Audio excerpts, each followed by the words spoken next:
Selamat pagi pemirsa, bertemu lagi bersama saya Citra Hasana. Kami telah merangkum sejumlah berita menarik untuk Anda dalam Sumut hari ini pagi. Berikut informasinya.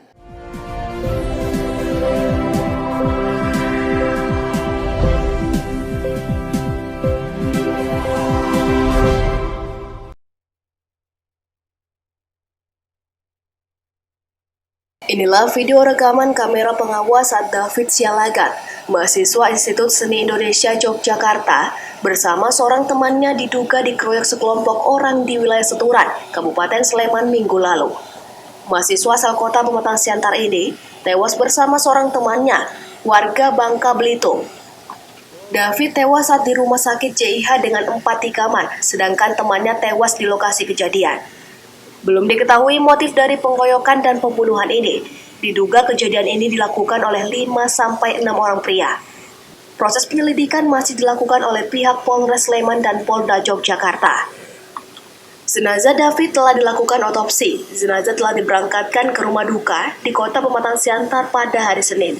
Korban akan dimakamkan tidak jauh dari kediamannya. Sampai hari ini sudah belum, tapi pihak dari Polda Jogja memang sudah mengabari kita, mereka lagi mengusut, lagi mencari tahu dan mengumpul semua bukti-bukti yang bisa mendukung peristiwa terbunuhnya saya. Dia kuliah bang ya? Kuliah di ISI Jogja, semester 8, jurusan etnomusikologi. Itu bang dapat informasi di tikam atau gimana, atau pengeroyokan atau gimana bang? Kalau informasi dikeroyok, awalnya memang dia tidak tega melihat kawannya yang sudah dikeroyok karena sudah terkapar kawannya yang kabarnya meninggal di tempat. Karena dia nggak tahan melihat dia masuk ke lingkaran keributan, akhirnya dia kena tusukan, 2 di bagian dada kiri, 2 dari belakang. Jenazah kapan rencana dibawa ke rumah duka ini bang? Jenazah hari ini berangkat dari Jogja sekitar pukul 12, langsung nggak ada transit, diperkirakan sampai malam lah di rumah duka hari ini. Kalau untuk pemakamannya sendiri bang? Rencana? Pemakamannya kita rencanakan, kita melihat kondisi nanti malam. Kalau misalnya terlalu malam sampai di rumah, kita ambil opsi hari Rabu aja. Tapi kalau misalnya ya masih bisa nggak sampai larut malam, ya kita upayakan besok lah dikebumikan. Harapannya bang ke pihak kepolisian bang? Ya sebenarnya bagi saya ini nggak ada pentingnya lagi. Anak saya udah meninggal, terserah aja lah. Pihak keluarga juga telah dihubungi oleh pihak Polda Yogyakarta untuk memberitahukan perkembangan lebih lanjut. Satu persatu pelayat hadir di rumah duka dan turut berbelasungkawa kepada keluarga korban. Pentan Yusuf Iring melaporkan dari Pematang Siantar untuk Evarina TV.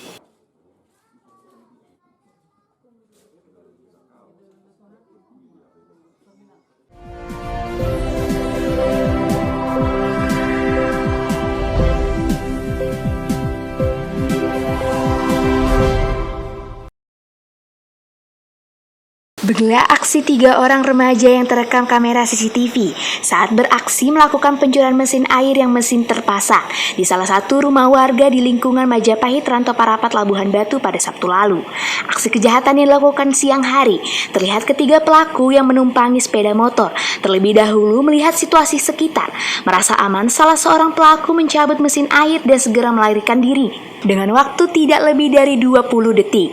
Menurut korban, aksi pencurian ini diketahui setelah dirinya menerima kabar dari anaknya bahwa mesin air mereka dicuri. Setelah melihat rekaman CCTV yang sengaja dipasang, terlihat pelaku pencurian merupakan 3 orang remaja yang mengendarai sepeda motor.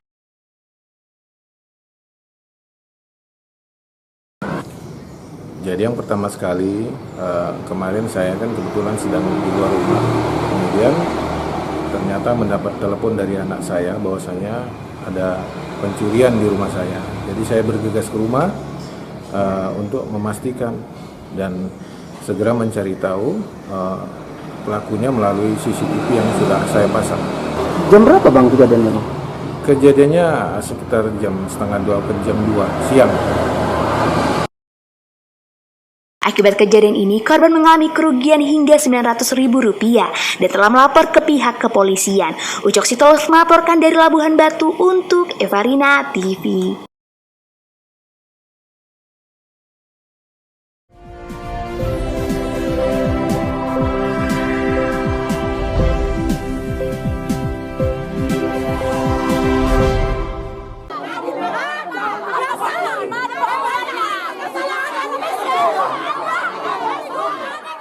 Aksi protes ratusan warga yang berlangsung ricuh ini terjadi setelah panitia penjaringan balon kades Desa Yaman Eknatas Labuhan Batu Utara meloloskan salah satu bakal calon kepala desa yang dianggap bermasalah. Warga yang kesal kemudian memaksa masuk kantor desa untuk menjumpai panitia, namun aksi warga tertahan oleh petugas keamanan yang berjaga. Warga yang kesal kemudian meluapkan emosinya dengan merusak kaca jendela. Puluhan aparat dari TNI, Polri, dan Satpol PP diterjunkan ke lokasi guna menjaga keamanan. Sementara itu, massa tetap bertahan dari siang hingga Senin malam untuk mendesak panitia segera mencabut keputusannya dan menganulir balon kades bermasalah. Koordinator aksi Sofian menyampaikan bahwa sampai malam ini panitia masih belum mengakui bahwa salah satu balon kepala desa telah melakukan kesalahan dengan melanggar perda. Padahal sudah jelas di dalam perda sendiri tertulis penerimaan berkas. Pendaftaran balon harus di sekretariat, sedangkan ketua panitia sendiri telah menerima berkas pendaftaran salah satu balon di luar kantor sekretariat desa. Sementara itu kan sudah persis apa yang kita tuntutkan, bahwa perda itu adalah pedoman. Pelanggaran menurut perda itu ataupun tidak terpenuhinya di dalam perda itu kan merupakan salah satu yang mengatakan tidak terpenuhinya permintaan perda berarti dianggap tidak sah. Lantas mereka mengatakan itu semua bukan pelanggaran. Sungguh pun sudah nyata dan jelas persis apa yang kita lihat di dalam hal itu. Perda nomor 29 itu memang jelas sudah dilanggar orang itu, mereka, oleh panitia yang pelaksanaan di tingkat desa. Ya harapan kita kalau memang sudah ada termuat di dalam aturan, kita pedomanilah aturan itu. Tapi kalau tidak ada termuat dalam aturan, baru boleh dimusyawarahkan. Sepanjang itu sudah termuat di dalam aturan yang baku, kami kira itu tidak boleh dilanggar atau tidak boleh diabaikan. Itu harus menjadi pedoman yang semestinya. Seperti diketahui, pelaksanaan pemilihan kepala desa serentak akan digelar pada tanggal 25 Mei 2022 mendatang dengan diikuti 62 desa sekabupaten Labuhan Batu Utara. Ucok Sitorus melaporkan dari Labuhan Batu Utara untuk Evarina TV.